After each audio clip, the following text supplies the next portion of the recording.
tangan yang luar biasa bagi Tuhan kita. Di atas kepalamu bagi Raja di atas segala Raja. Haleluya. Betapa hati kami limpah dengan ucapan syukur Tuhan. Kami berterima kasih untuk anugerah kebaikan-Mu yang limpah dalam hidup kami. Kami mengucap syukur untuk pujian penyembahan yang boleh kami naikkan di tempat ini.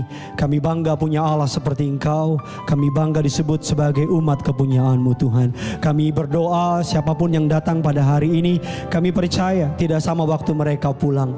Mereka pulang bawa berkat, mereka pulang bawa mukjizat, bahkan mereka pulang bawa jawaban doa dari kerajaan surga. Kami berdoa, kami mematakan, menghancurkan setiap kuasa kegelapan, setiap roh yang tidak memuliakan nama Yesus. Kami patahkan kuasanya. Allah Roh Kudus, Engkau disambut di tengah-tengah kami. Berbicaralah atas setiap kami. Hanya di dalam nama Tuhan kami Yesus Kristus kami undang kuasa Roh Kudus berbicara melalui setiap kami. Dalam nama Tuhan Yesus, setiap kita Glow Tamres di tempat ini yang siap diberkati firman Tuhan, mari sama-sama dengan bangga kita katakan amin. Kita berikan kemuliaan, tepuk tangan bagi Tuhan kita. Silakan duduk kembali saudara.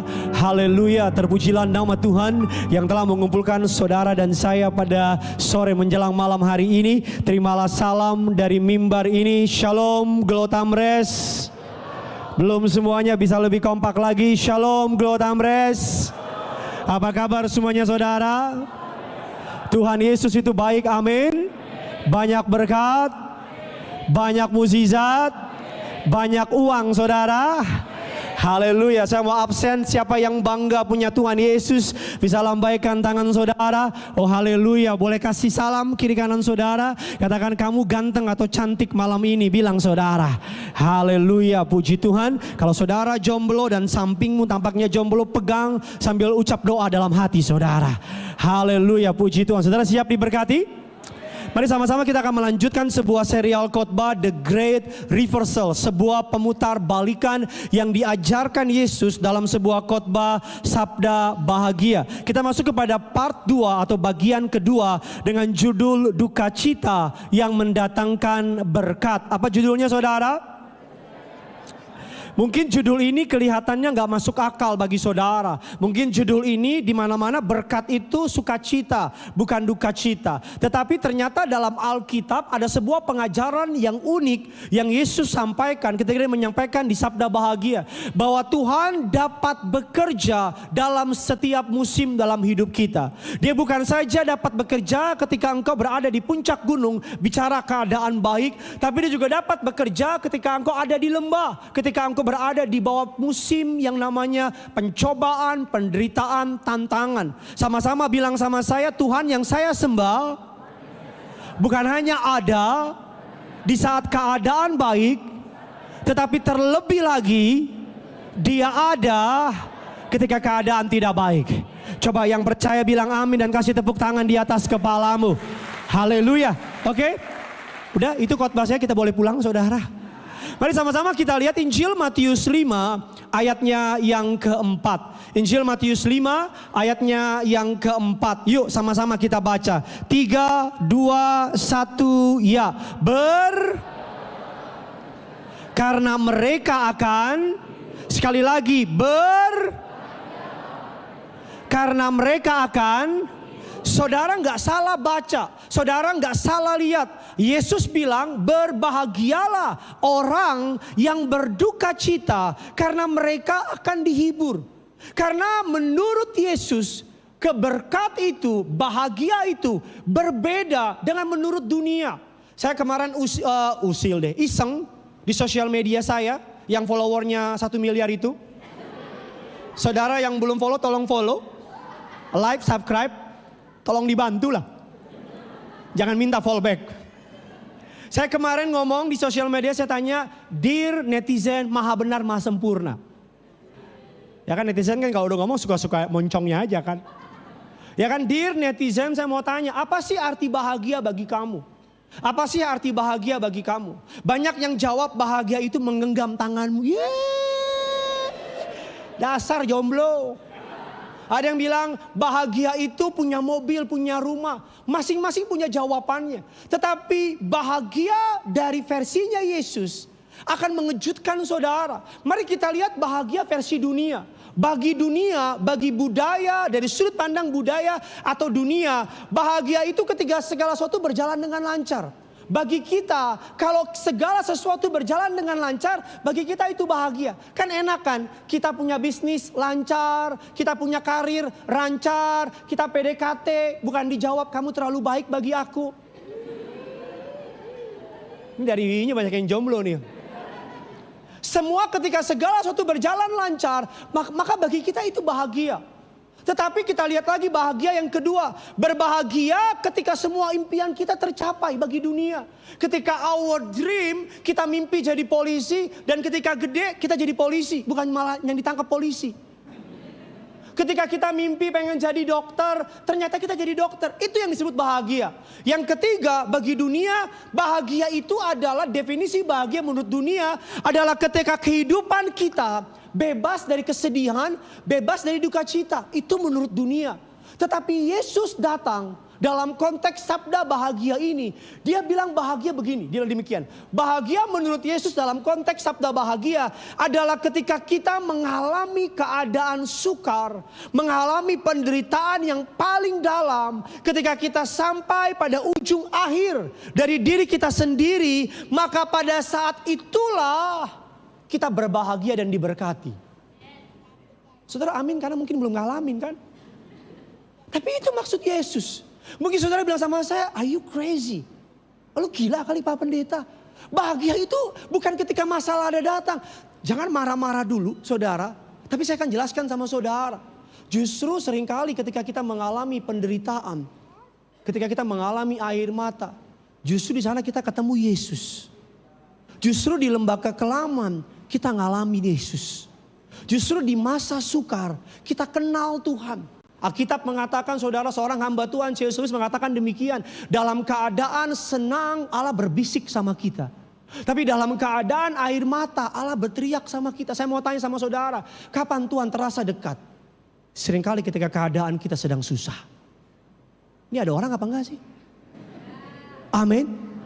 Saya ulang lagi. Kapan kita merasa Tuhan terlalu dekat sama kita? Ketika kita mengalami masa yang sulit.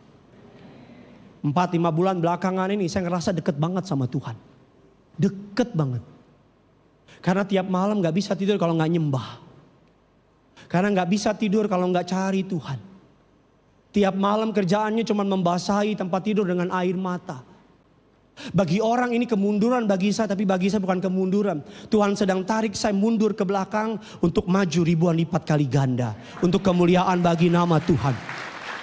Mari kita melihat sudut pandang dari Alkitab. Menurut sudut pandang dari Alkitab. Mungkin kita berpikir perkataan Yesus itu gila. Atau jangan-jangan sebenarnya Yesus yang benar dan pasti dia yang benar. Justru kita yang gila. Jangan-jangan kita yang gak waras. Karena kita bahagia, kita isi konteks bahagia, konsep bahagia dengan sudut pandang kita. Bagi kita bahagia itu mobil 5, 10, pembantu dan rumah 20. Uang banyak. Tapi kalau uang jadi sumber bahagia, kenapa banyak orang kaya bunuh diri? Bagi kita bahagia itu punya follower banyak. Di Instagram followernya 20 juta. Foto kaki aja yang like 2000. Saudara udah foto berbagai macam angle, yang like cuma 2. Satu kepencet, satu mamamu. Terus kita bilang enak ya dia ya. Dia kalau foto apa-apa banyak yang komen. Kalau kebahagiaan konteksnya adalah terkenal, kenapa banyak artis bunuh diri? Mungkin saudara bilang, oh bahagia itu kalau uang banyak. Justru uang banyak kadang-kadang bikin kita stres. Kalau nggak punya uang gimana? Apalagi? Tambah stres. Mari sama-sama kita akan melihat saudara. Mari sama-sama kita akan melihat makarios. Arti dari kebahagiaan adalah orang yang berduka cita, yang meresponi panggilan kebahagiaan yang datang dari Tuhan. Kebahagiaan makarios dia dipengaruhi oleh situasi apapun. Karena kebahagiaan yang makarios bukan datang dari dunia. Makarios adalah kebahagiaan yang untouchable, gak bisa disentuh. Dan kebahagiaan ini gak bisa dihilangkan oleh kesedihan, oleh sakit, oleh duka, atau kuasa apapun. Mari kita lihat Mazmur 34. Ayat yang ke-19, yuk sama-sama kita baca. 3, 2, ya.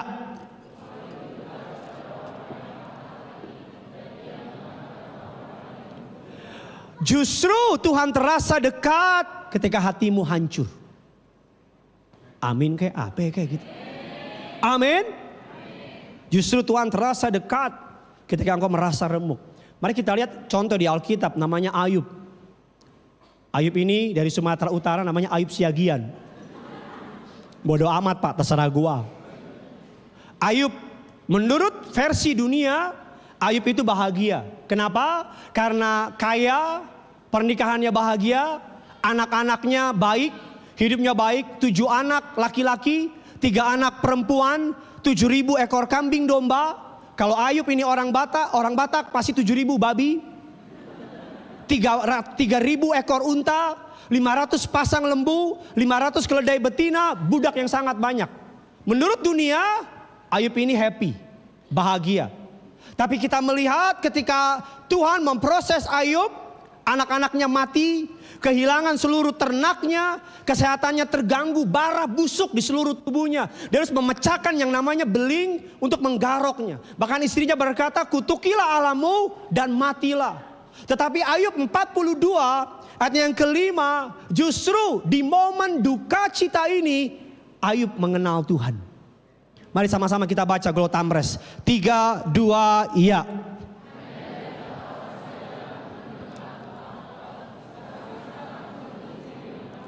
Hanya dulu ketika dia berlimpah hartanya, Ayub bilang, hanya dari kata orang saja aku mendengar tentang engkau. Tetapi kapan saudara? Sekarang mataku sendiri memandang engkau. Saya tahu khotbah ini gak populer. Saya tahu saudara mungkin berharap dengar khotbah kok diberkati. Tapi saya pengen saudara mengerti kebenaran ini. Bahwa akan datang dalam hidup orang percaya, saudara akan melewati lembah kekelaman.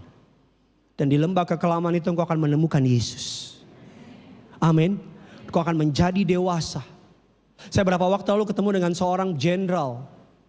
Datang ngobrol. Saya datang ke rumahnya ngobrol sama dia. Ngobrol, dia cerita anaknya mengalami sklerosis. Anaknya tulangnya, soalnya dia bukan tulang orang Batak, bukan. Tulangnya begini. Tulangnya melengkung. Dia bilang, Pak Pendeta sebagai seorang ayah, saya khawatir. Selama 2-3 minggu saya stres. Tapi ketika saya datang sama Tuhan, karena kenapa? Karena sklerosis kalau berbahaya saking bengkoknya, takut nyerang jantung atau paru-paru. Saya bukan dokter, saya nggak tahu nyerangnya kemana. Jadi bahaya.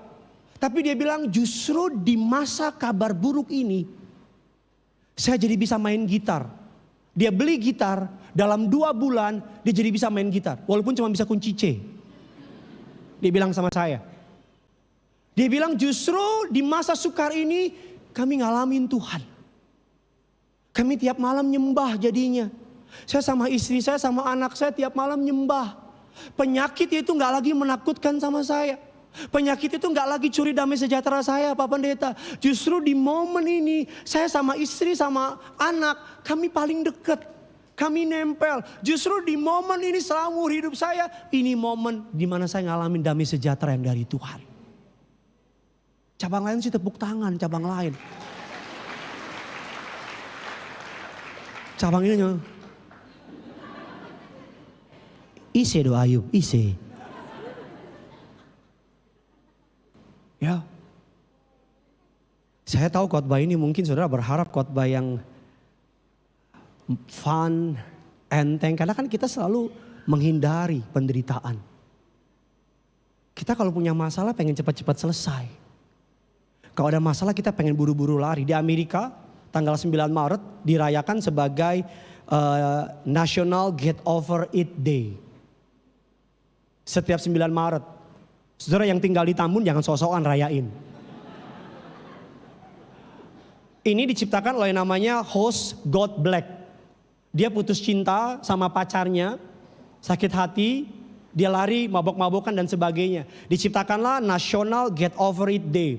Tujuannya apa? Ketika saudara mengalami sakit, kecewa, saudara bisa makan apapun yang saudara mau. Saudara bisa mau pakai pakaian apapun bebas. Saudara boleh pesta, party all night long. Intinya saudara ketika lagi sakit hati, do it whatever you want. Karena memang dari sananya manusia kalau punya masalah pengen lari. Manusia kalau punya masalah pengen sembunyi. Manusia kalau punya tantangan, manusia nggak pernah rela diproses sama Tuhan. Tapi saya mau bilang sama saudara, kalau hari ini Tuhan sedang proses saudara dan saudara lari, kabar baiknya saudara bisa lari, tapi kabar buruknya nanti ketemu lagi. Saya pulang ya. Amin kayak apa kayak gitu. Bilang kiri kanan saudara, lo semangat bilang. Oh saya tahu minggu ketiga.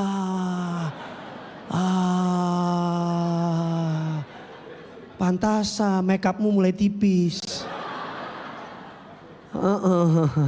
Pantasan kurusan kau kulihat. Kan gitu kan, kalau minggu pertama kan baru gajian kan. Ku mau selalu bersyukur. Masih banyak DP doi. Ya kan minggu ketiga udah mulai gitu kan. Ya Tuhan apalagi kalau minggu sampai 5 minggu. Aku berserah. Kalau gak aku berserah kadang-kadang lagunya dalam Yesus kita bersaudara. Apa artinya pinjam dulu dong. Saudara boleh lari dari prosesnya Tuhan. Kabar baiknya bisa. Tapi kabar buruknya nanti ketemu lagi. Saudara lari nih. Tuhan proses nih. Lari ah. Lolos. Tapi nanti ketemu lagi kata Tuhan. Lari Jo kata Tuhan. Kata Tuhan bilang sama malaikat, biar Jo. Biar tuh si Carlota lari kata. Tapi nanti ketemu lagi. Ya. Get over it day adalah hari dimana orang kalau lagi sakit, you can do whatever you want. Tapi kan kita anak Tuhan. Kita kalau sakit masa kita mabok? Tapi Pak, saya kan sakit hati Pak. Semua orang pernah sakit. Cuman 2 pilihannya. Disakiti atau menyakiti, korban atau pelaku. Dari muka-mukamu kayaknya kau pelakunya justru di sini. Ya saya sih Pak disakitin 3 kali Pak. Tapi menyakiti 20 kali. Ya. Makanya ketika saudara dan saya menghadapi masa sukar, jangan lari. Hadapi dengan iman. Sakit enggak? Banget. Enak enggak? Enggak enak. Tapi it's okay. Kalau saudara enggak lari, ikutin Tuhan, kau akan melihat dari ulat yang menjijikan, yang enggak bagus, yang enggak ada yang mau, Tuhan akan ubah engkau jadi kupu-kupu yang baik, yang indah, dan di mata dunia orang mau sama saudara. Gak apa-apa hari ini orang bilang ulet menjijikan. Ulet itu hama.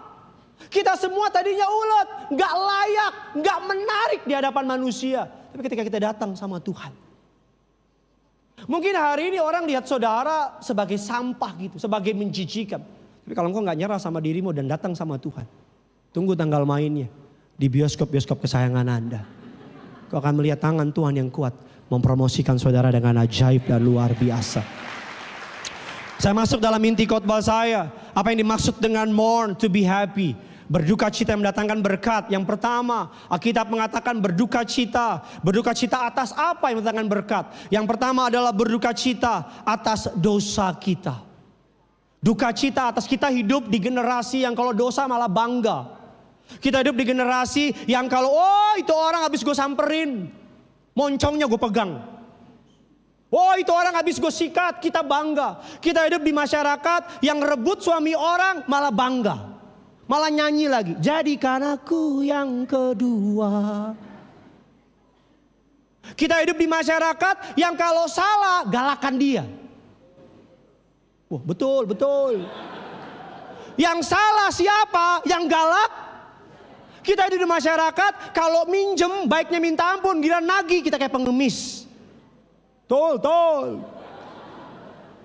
Ya, berduka cita atas dosa kita. Mari kita lihat kenapa Daud disebut sebagai the man after my own heart. Kenapa Daud disebut sebagai orang yang berkenan di hadapanku. Saudara perlu tahu, Daud itu pembunuh. Daud itu tangannya berlimpah dengan darah. Daud itu pezina. Daud itu pembohong. Daud itu melawan Allah karena membunuh Uria. Tapi kenapa Tuhan kasih dia gelar the man after my own heart? Kenapa Tuhan bilang bahwa dia orang yang berkenan di hatiku? Mari kita lihat alasannya. Ayat 7 dan ayat yang ke-8. Yuk sama-sama kita baca. 3, 2, 1, iya.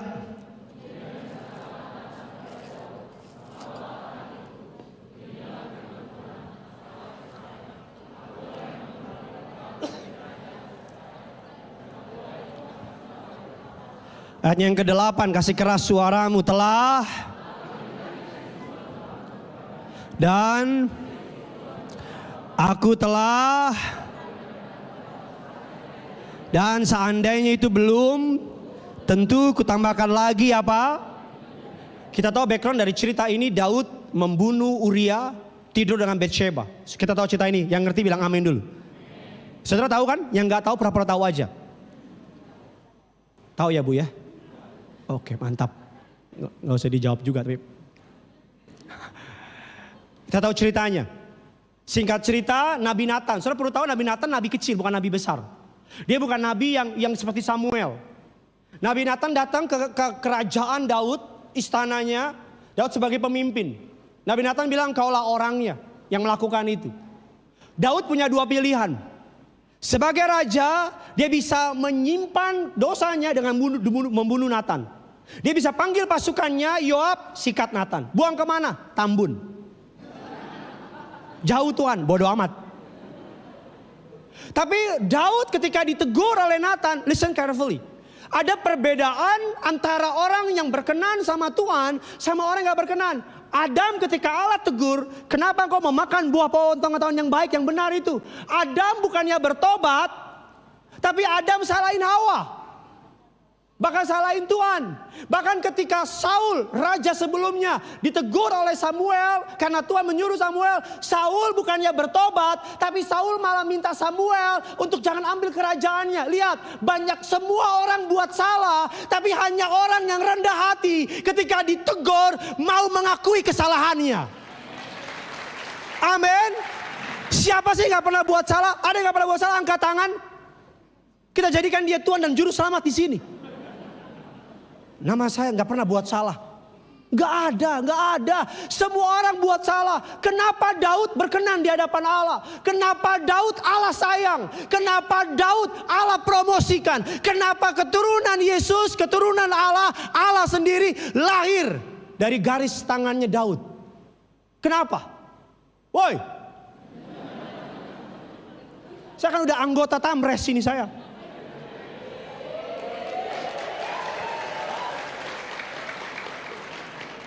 Kan kita udah join. Tolong dibantulah. Kenapa? Karena ketika Daud ditegur, bilang kiri kanan saudara kalau salah, jangan banyak cincong bilang. Ayo bilang pendeta yang suruh, ayo bilang, ayo. Ayo colek kiri kanan bilang kalau lo salah bilang. Ayo ulang ya. Saudara kalau nggak melakukan nggak masuk surga loh. Ayo bilang siap ya. Kalau udah salah, jangan banyak moncong bilang. Amin. Mari kita lihat Mazmur 51 ayat yang ke-13. Ini yang Daud katakan. Ayat ini ditulis ketika Daud ditegur oleh Nabi Nathan.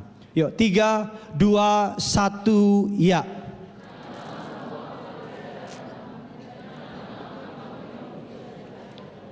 Daud nggak minta apa-apa sama Tuhan. Dengar baik, young people, anak-anak muda, my heart is belong to you. Tentunya belong to my wife, tentunya itu pasti. Saya pindah ke sudut kiri. Karena di kanan ini jomblo mania semua ini. Anak-anak muda, kalau salah, ampun Tuhan, aku salah. Maafin aku Tuhan. Jangan mundur dari aku. Jangan tarik rohmu dariku. Saya yakin kalau Adam ketika Tuhan tegur. Ini Adam bukan Adam istri suaminya Inul ya. Yang gagang telepon itu. Ada yang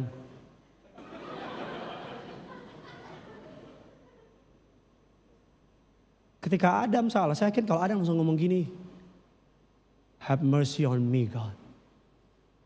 Aku salah. Ampuni aku Tuhan. Mungkin ending ceritanya kita gak ditamres hari ini. Kita mungkin sekarang lagi ada di surga. Ngopi-ngopi cantik. Kita sambil ketawa-ketawa. Dan kita mungkin akan jauh lebih bahagia karena gak ada cicilan. Gak ada pinjol. Kenapa dosa begitu berkuasa? Karena kalau udah salah, masih ngerasa bener. Bahkan buruknya nyalain orang lagi. Lalu gimana? Bedakan diampuni karena anugerah, dibenarkan karena anugerah, sama ngerasa bener. Bedain. Banyak orang Kristen ngerasa bener, makanya berani tunjuk orang lain. Jadi penghakim, jadi hakim buat orang lain. Hakim, wah si ini salah nih, si ini salah nih, si ini salah nih. Bahkan kalau ada orang salah, dia nomor 1 langsung bikin konten. Demi apa? Engagement. Demi apa? Iklan. Demi apa? Like. Kita jadi budak sosial media. Berapa banyak orang yang kalau foto pakai filter semua. Muka aslimu gak kau pakai kan? Lebih putih, gak ada jerawat. Dan ketemu dari jauh masa kini, wow. Dan ketemu masa kok gini.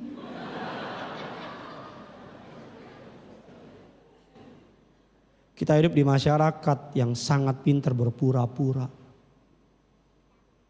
Kita hidup di masyarakat yang main gereja-gerejaan, main pendeta-pendetaan, main jemaat-jemaatan. Goal dari khotbah ini sederhana. Godly sorrow, duka cita karena pengarangnya Roh Kudus. Ketika Tuhan menegur Petrus, do you love me? Apakah engkau mengasihi aku?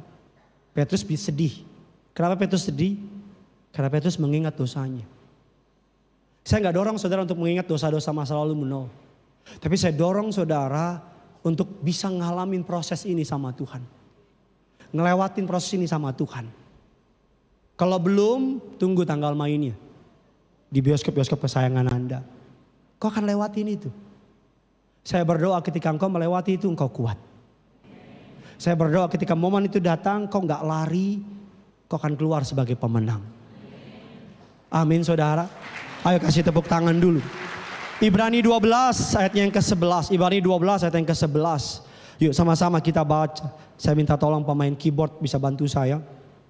Ibrani 12 ayat yang ke-11 sama-sama kita baca. 3, 2, 1, ya.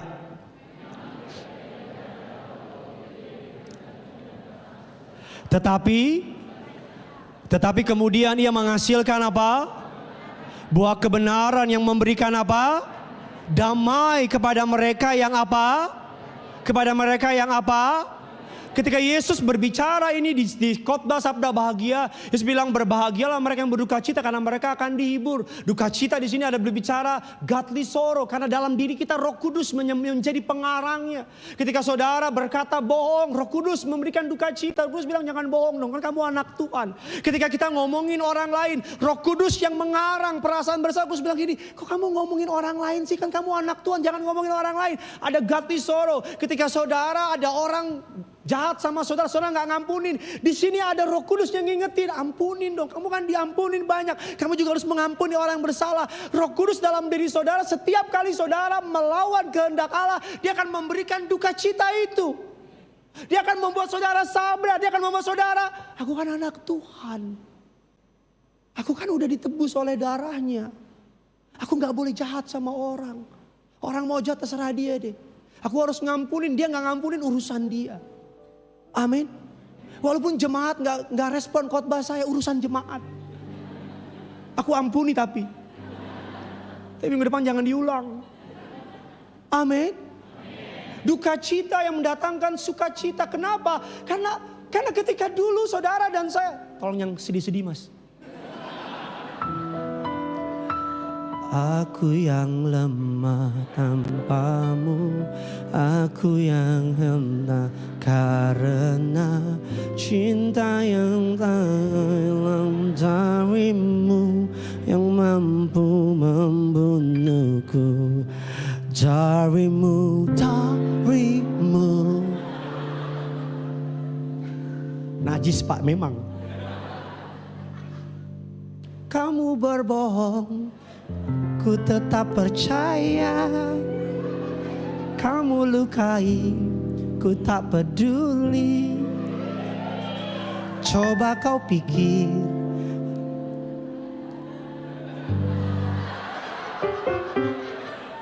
Itu lagu paling gak jelas itu. Kalau dia bohong tinggalin lah. Tapi Pak ganteng Pak, halusnya sampai bawah Pak. Bilang kiri kanan saudara, cinta boleh. Tapi jangan bodoh bilang. Sampai di mana khotbah saya tadi?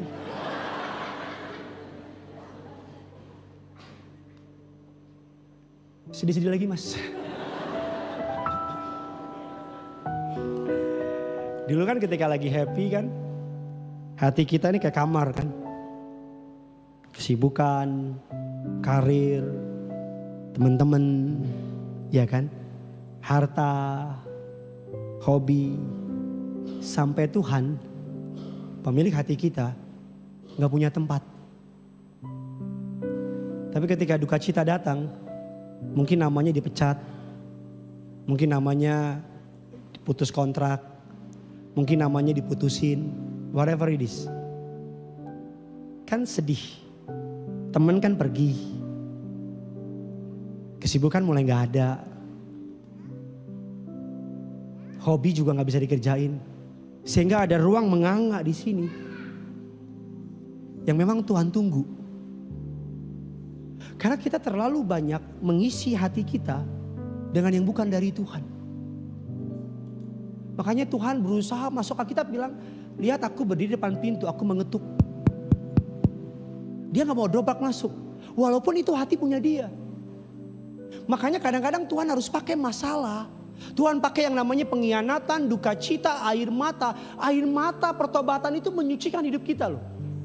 Kadang-kadang ketika kita menangis sama Tuhan, hancur hati kita bilang, Tuhan sakit, Tuhan aku gak terima, aku begini-gini. Itu sebenarnya kita sedang dipulihin, disuciin sama Tuhan. Jadi ketika temanmu meninggalkan engkau, kesibukanmu mulai kurang, engkau mulai gak punya apa-apa. Ketika engkau berada di lembah kekelaman, ruang hatimu mulai kosong. Tuhan bilang, aku bisa masuk sekarang kan. Aku bisa masuk sekarang kan, kata Tuhan. Kan teman kamu udah ninggalin kamu.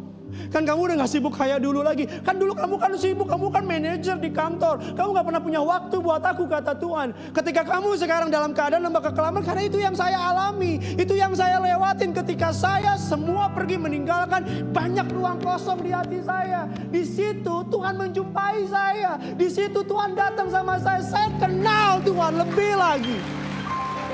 Itu yang dialami oleh Ayub, itu yang dialami ketika dia kaya, ketika semuanya baik. Gak ada tempat di hatinya buat Tuhan. Bukan berarti Ayub gak benar, Ayub orang benar. Tapi baca Alkitab, Ayub 40 dia bilang, aku melihat sendiri siapa Tuhan itu. Kalau iblis gak bisa bikin kau berhenti mencintai dia, Tuhan, bisa akan isi hidupmu dengan kesibukan. Sehingga Tuhan gak punya tempat. Makanya harus datang masa sukar. Ketika datang masa sukar, teman ninggalin, kesibukan berkurang.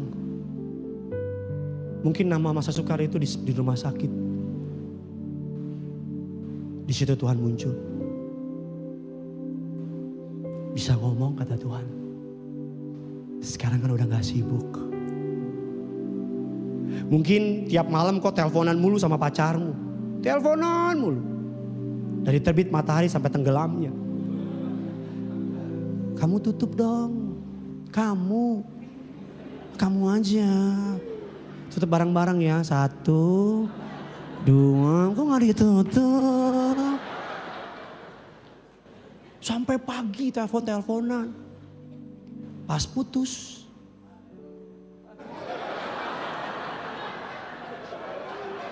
Siapa yang haleluya itu? Baru diputusin ya. Pas putus, malam-malam biasanya kau tatap fotonya.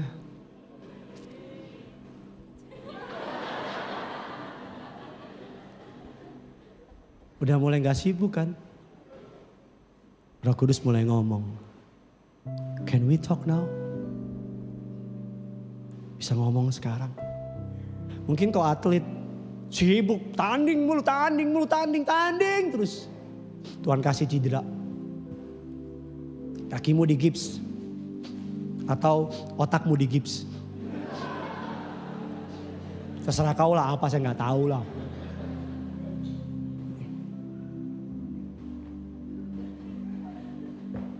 Lihat orang main, pengen main, lagi duduk di stadion. Roh Kudus ngomong, bisa bicara sekarang. Oh mungkin saudara dulu, waduh budak korporat. Kerja mulu. Natal buka toko, Pasca buka toko. Lagi di neraka aja buka toko. Terus perusahaan keluarin surat, dipecat. Gue kok marah.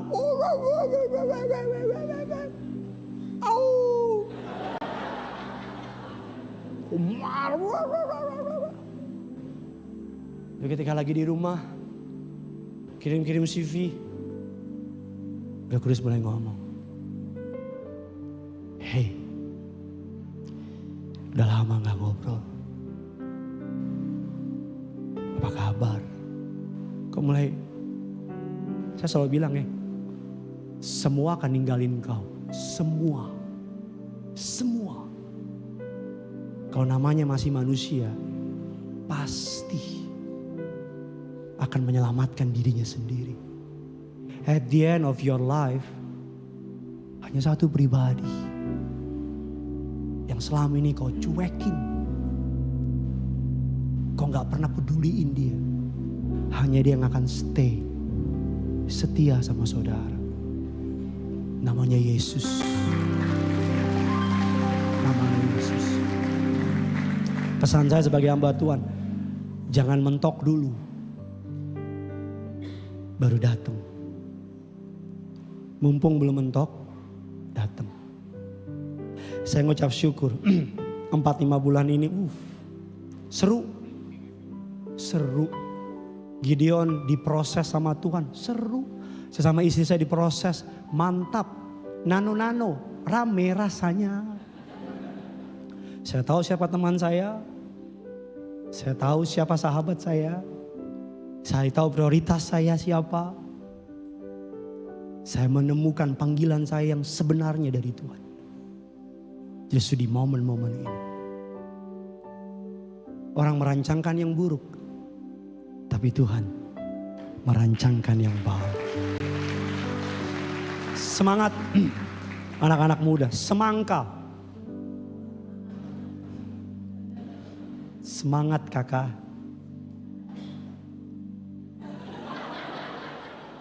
Itu ada orang ketawa di sebelah sana, itu dia. Itu dia bagian-bagian yang orang yang baru ngerti nanti malam. Besok minggu kita akan membahas bagian yang ketiga dari khotbah Sabda Bahagia. Doa saya, dia yang panggil saudara, dia yang proses saudara, dia juga yang setia sama saudara. Selamat hari Minggu yang punya surga, crazy in love with you. Kita berikan tepuk tangan yang luar biasa.